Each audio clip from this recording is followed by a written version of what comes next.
சீராக்கின் ஞானம். அதிகாரம் 19. குடிகாரரான தொழிலாளர்கள் செல்வர்களாக முடியாது. சிறியவற்றை புறக்கணிப்போர் சிறிது சிறிதாய் வீழ்ச்சி அடைவர். மதுவும் மாதுவும் ஞானிகளை நெறிப்பிரள செய்யும். விலை மாதரோடு உறவு கொள்வோர் அசட்டு துணிவு கொள்வர். அவர்களது உடல் அழிவுற புழு தின்னும். அசட்டு துணிவு கொண்டோர் விரைவில் எடுத்துக்கொள்ளப் பெறுவர். நாவடக்கம். பிறரை எளிதில் நம்புவோர் கருத்து ஆழமற்றோர். பாவம் செய்வோர் தங்களுக்கே தீங்கு இழைத்துக் கொள்கின்றனர். தீச்செயல்களில் மகிழ்ச்சி காண்போர் கண்டனத்திற்கு உள்ளாவர். புறம் கூறுதலை வெறுப்போரிடம் தீமைகள் குறையும். உன்னிடம் கூறப்பட்டதை மற்றவர்களிடம் சொல்லாதே. சொல்லாவிடில் உனக்கு ஒன்றும் குறைந்து விடாது. நண்பராயினும் பகைவராயினும் அதை தெரிவிக்காதே. மறைப்பது உனக்கு பாவமானால் ஒழிய அதை வெளிப்படுத்தாதே. நீ கூறியதை கேட்டு உன்னை கவனித்தோர் காலம் வரும்போது உன்னை வெறுப்பர். எதையாவது நீ கேள்வியுற்றாயா? அது உன்னோடு மடியட்டும். துணிவு கொள். எதுவும் உன்னை அசைக்க முடியாது. அறிவிலிகள் தாங்கள் கேட்டவற்றை வெளியிடாமல் இருப்பது அவர்களுக்கு பேறுகால துன்பம் போல் இருக்கும்.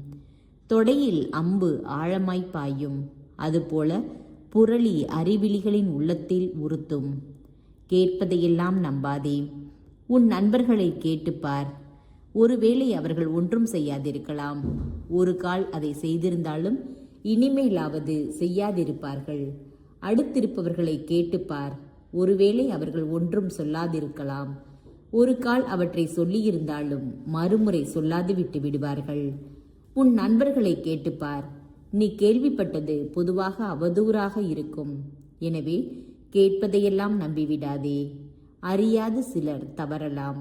தம் நாவால் பாவம் செய்யாதோர் யார்? உனக்கு அடுத்திருப்பவரை அச்சுறுத்தும் முன் எச்சரிக்கை செய். உன்னத இறைவனின் திருச்சட்டத்திற்கு உரிய இடம் கொடு. ஆண்டவரிடம் கொள்ளும் அச்சமே அவரால் ஏற்றுக்கொள்ளப்படுவதன் தொடக்கம். ஞானம் அவருடைய அன்பை பெற்றுத்தருகிறது. ஆண்டவருடைய சட்டங்கள் பற்றிய அறிவு வாழ்வு அளிக்கும் நற்பயிற்சியாகும். அவருக்கு விருப்பமானதை செய்வோர் வாழ்வு அளிக்கும் மரத்தின் கனியை பெறுவர். உண்மையான ஞானம். ஆண்டவரிடம் கொள்ளும் அச்சமே முழு ஞானம். முழு ஞானம் என்பது திருச்சட்டத்தின் நிறைவே. அவரது எல்லாம் வல்ல தன்மையை பற்றிய அறிவே. நீர் விரும்புவதை செய்ய மாட்டேன் என தன் தலைவரிடம் கூடும் அடிமை பின்பு அதை செய்தாலும் தனக்கு உணவளித்து வளர்க்கின்றவரின் சினத்தை தூண்டிவிடுகிறான். தீமை பற்றிய அறிவாற்றல் உண்மையான ஞானமன்று.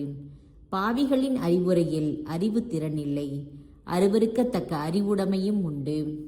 ஞானம் இல்லாதோர் மூடராவர். அறிவு திறன் இருந்தும் திருச்சட்டத்தை மீறுவோரை விட அறிவு கூர்மை இல்லாது போயினும் இரையச்சம் கொண்டோர் மேலானோர். தெளிந்த அறிவுடைமை இருந்தும் அது அநீதியானதாய் இருக்கலாம். தீர்ப்பில் வெற்றி பெற நன்மைகளை தவறாக பயன்படுத்திக் கொள்வர். துயரில் முகவாட்டமுடன் திரியும் தீயவர்கள் உண்டு. அவர்கள் உள்ளத்தில் நிறைந்திருப்பதெல்லாம் வஞ்சகமே. அவர்கள் கண்டும் காணாதவர்களாய் ஒன்றும் கேளாதவர்கள் போல் இருப்பார்கள். அவர்களை யாரும் கவனிக்காத வேளையில் உன்னை பயன்படுத்திக் கொள்வார்கள். வலிமை குறைவு பாவம் செய்வதின் என்று அவர்களை தடுத்தாலும் வாய்ப்பு கிடைக்கும் போது அவர்கள் தீங்கு செய்வார்கள். தோற்றத்தை கொண்டு மனிதரை கண்டு கொள்ளாமல் முதல் சந்திப்பிலேயே அறிவாளியை கண்டு கொள்ளலாம். ஒருவருடைய உடையும் மனமுவந்த சிரிப்பும் நடையும் அவர் எத்தகையவர் என்பதை காட்டிவிடும்.